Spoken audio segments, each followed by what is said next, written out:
Assalamualaikum warahmatullahi wabarakatuh.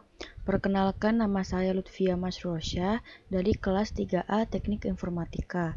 Di sini saya akan membahas sedikit materi dari teori bahasa automata dan komputer. Pertama, pengertian Finite State Automata atau disebut dengan FSA. Finite State Automata atau Finite State Machine adalah mesin abstrak yang memiliki 5 elemen atau tuple. Kelima elemen tersebut memiliki input, output, himpunan state, relasi state, dan relasi output. FSA berupa sistem model matematika dengan masukan dan keluaran diskrit yang dapat mengenali bahasa paling sederhana atau bahasa reguler dan dapat diimplementasikan secara nyata.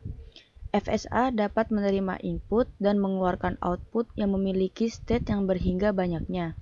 Selain itu, FSA memiliki sekumpulan aturan untuk berpindah dari satu state ke state lain berdasarkan input dan fungsi transisi yang diterapkan.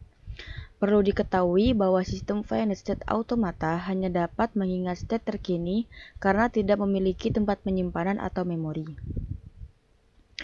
FSA pada dasarnya digunakan untuk mengenali pola. Dibutuhkan string simbol sebagai input dan statusnya berubah sesuai dengan input tersebut. Ketika ditemukan simbol input yang diinginkan, maka terjadi transisi. Pada saat transisi, automata dapat berpindah ke keadaan berikutnya atau tetap dalam keadaan yang sama. FSA memiliki dua status, status terima atau status tolak. Ketika string input berhasil diproses dan automata mencapai state akhir, maka statusnya adalah terima, demikian juga sebaliknya. FSA dapat didefinisikan sebagai persamaan berikut. M sama dengan Q sebagai himpunan state, sigma sebagai himpunan simbol input, delta sebagai fungsi transisi, S sebagai state awal, dan F sebagai state akhir. Yang kedua adalah karakteristik FSA. Karakteristik FSA ada 5. Yang pertama, setiap finite state automata memiliki keadaan dan transisi yang terbatas. Kedua, transisi dari satu keadaan ke keadaan lainnya dapat bersifat deterministik atau non-deterministik. Ketiga, setiap finite automata selalu memiliki keadaan awal. Keempat, finite automata dapat memiliki lebih dari satu keadaan akhir. Dan yang terakhir, jika setelah pemrosesan seluruh string, keadaan akhir dicapai, akhirnya automata menerima string tersebut. Ketiga, cara kerja FSA. FSA bekerja dengan cara mesin membaca memori masukan berupa tab, yaitu satu karakter tiap saat dari kiri ke kanan, menggunakan hit baca yang dikendalikan oleh kotak kendali state berhingga di mana pada mesin terdapat sejumlah state berhingga. Finite automata selalu dalam kondisi yang disebut state awal atau initial state pada saat finite automata mulai membaca tab. Perubahan state terjadi pada mesin ketika sebuah karakter berikutnya dibaca. Ketika hit telah sampai pada akhir tab dan kondisi yang ditemukan adalah state akhir, maka string yang terdapat pada tab dikatakan diterima. Finite automata. String-string merupakan milik bahasa bila diterima finite automata bahasa tersebut. Dan yang keempat, ada jenis-jenis FSA. Pertama ada Deterministic Finite Automata atau DFA. Dalam DFA, untuk karakter input tertentu, mesin hanya dapat menuju satu state dan fungsi transisi dipakai pada setiap set untuk setiap simbol input. Selain itu, pada DFA, perpindahan state null atau empty tidak diperbolehkan. Artinya, DFA tidak dapat mengubah state tanpa karakter input sama sekali.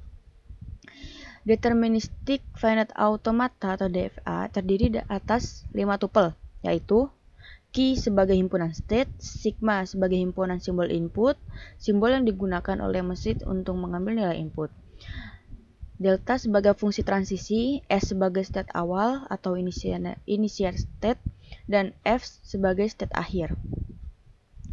Sebagai contoh berikut adalah DFA sama dengan himpunan input 0 dan 1 yang menerima semua string yang diakhiri dengan 0. Di sini Di sini 0 sebagai state awal dan 1 sebagai state akhir. Dan di sini 0 membaca 0 sama dengan 1, 0 membaca 1 sama dengan 0, 1 membaca 1 sama dengan 0, dan 1 membaca 0 sama dengan 1. Satu hal penting yang perlu diperhatikan pada jenis DFA adalah terdapat banyak kemungkinan pada sebuah pola, namun secara umum DFA dengan jumlah state minimum cenderung lebih baik. Kedua, ada non-deterministic finite automata atau NFA. NFA hampir sama dengan seperti DFA, namun yang membedakan adalah pada beberapa hal berikut. Diperbolehkan terjadi perpindahan null or empty, yang berarti NFA dapat berpindah ke state berikutnya tanpa membaca simple input. NFA dapat mengirimkan beberapa state untuk input tertentu. Pada dasarnya, beberapa hal di atas tidak membuat NFA lebih unggul dari DFA. Jika kita membandingkan keduanya dalam hal kekuatan, keduanya setara. Karena fitur tambahan di atas, NFA memiliki fungsi transisi yang berbeda, selebihnya sama dengan DFA. Ini contoh NFA. Di sini 0 sebagai state awal dan 1 sebagai state akhir. 0 membaca 1, 0, dan 1. Jadi NFA itu bisa 2. Dan 0 membaca 1, 0. Di sini 1 tidak membaca 0 itu tidak apa-apa karena itu ciri khas dari NFA. Satu hal penting yang perlu diperhatikan pada NFA adalah jika ada jalur untuk string input yang mengarah ke state akhir, maka string input diterima. Misalnya di NFA di atas, ada beberapa jalur untuk string input 00, karena salah satu jalur mengarah ke state akhir 00 diterima oleh NFA. Nah, yang terakhir itu ada studi kasus. Di sini saya memakai contoh mesin NFA. Nah, di sini MNF-nya saya ada key-nya itu sebagai himpunan state, itu ada key 0, key 1, key 2, key 3, key 4, dan key 5. Dan ini sigmanya atau himpunan input itu ada 0 dan 1. Transisi ntar dibikin, dan S sebagai state awal ada key 0, dan F sebagai state akhir ada key 3. Di sini kita bikin transisinya dulu. Di sini ada key 0 membaca key 1, key 0 membaca 0 ada key 1, key 0 membaca 1, key 2, dan seterusnya. Nah, contoh derivasi. Di sini saya di sini ada dua kan, derivasi 1 dan derivasi 2. Ada yang diterima dan yang ditolak. Nah, lebih jelasnya kita praktekkan saja di aplikasi bernama JFLab.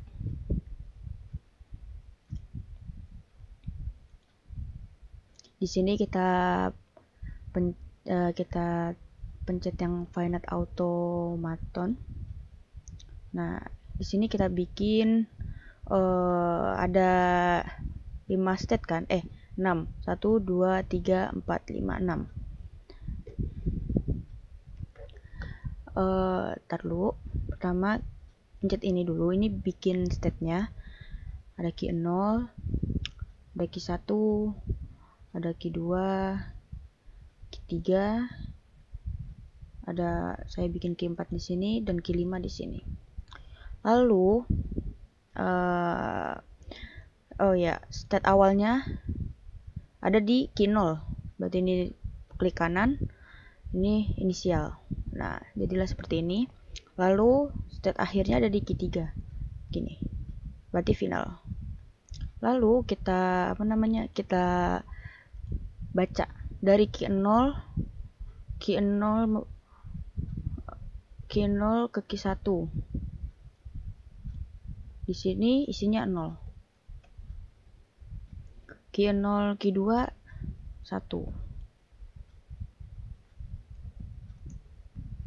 Lalu key 1, key 5. Sini dia 0. Lalu key 1 ke key 1 dia baca sendiri, berarti itu 1. Lalu key 2 baca key 3. Ntar key 2 mana? Oh, ini 3. dia 0. Lalu Q2 baca sendiri. Itu dia 1. Maaf, bentar ditarik aja biar kelihatan. Nah, lalu Q3 ke Q5. Dia baca 0. Q3 ke Q2. Dia baca 1.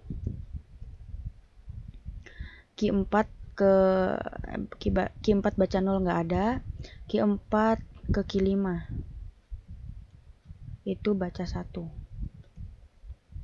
Lalu Q5 ke Q4 dia bacanya 0. Lalu Q5 ke Q1 itu 1. Dan Q5 ke Q3 juga baca 1. Ya, selesai. Jadi ini mesinnya, gambar mesinnya. Lalu kita coba input. Nah, sebentar, kita pakai yang ini, contoh derivasi. Nah, input, kita input multiple run. Nah, di sini inputnya 0, 0, 1, salah maaf, itu tadi 0, 0, 1, 0, 1. Lalu yang kedua, ini yang pertama itu yang diterima, yang kedua itu yang ditolak, 1, 0, 1, 0, 1. Lalu kita run input. Nah, di sini accept, reject, ya kan? Di sini reject, ditolak, dan sedangkan yang ini accept, diterima. Lalu kita kita coba lagi input step with closure. Itu biar kita tahu jalannya gimana. Pertama 0, 0, 1, 0, 1. Oke. Kita step. Nah, sebentar, ulang. Di sini Q 0 karena state awalnya dari Q 0. Q 0 membaca 0. Itu Q1. Nah, Q1 membaca 0. Itu Q5. Nah, ke sini Q5 membaca 1. Itu ke Q3. Nah, Q3 baca 0. Itu ke Q5. Dan Q5 baca 1. Q3. Jadi dia ada jawabannya ada 2. Ada Q3, ada Q1. Kalau seandainya kita pilihnya Q1, nanti jadinya ditolak. Seperti ini, tolak. Ini ke Q1. Lalu kita coba lagi yang versi ditolaknya. Yang versi ditolaknya itu 10101. Nah, Q0 set awal membaca 0, Q1, Q2 bisa. Ini Q1. Terus Q2 membaca 0, Q3. Q3 membaca 1. Itu Q2. Q2 membaca 0. Itu Q3. Q3 membaca 1. Q2. Nah, akhirnya di sini ini ditolak karena final state-nya itu ada di Q3. Seperti itu. Nah, kita reset aja. Nah, ini contoh-contohnya tadi udah selesai. Mungkin itu saja dari saya. Kurang lebihnya mohon maaf. Wassalamualaikum warahmatullahi wabarakatuh.